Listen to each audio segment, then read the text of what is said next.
हाय दोस्तों, खेसारी लाल यादव के दो घूंट गाने का टीजर तो निकल चुका है।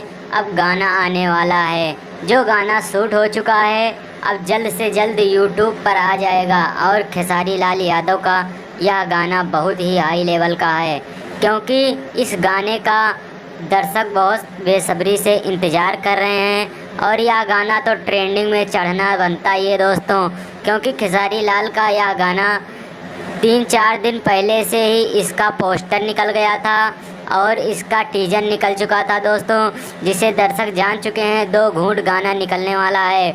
अब जितने भी भोजपुरी दर्शक हैं उनको सभी को पता है दो घूंट गाना निकलने वाला है। अब यह गाना जल्द से जल्द यूट्यूब पर रिलीज़ हो जाएगा दोस्तों।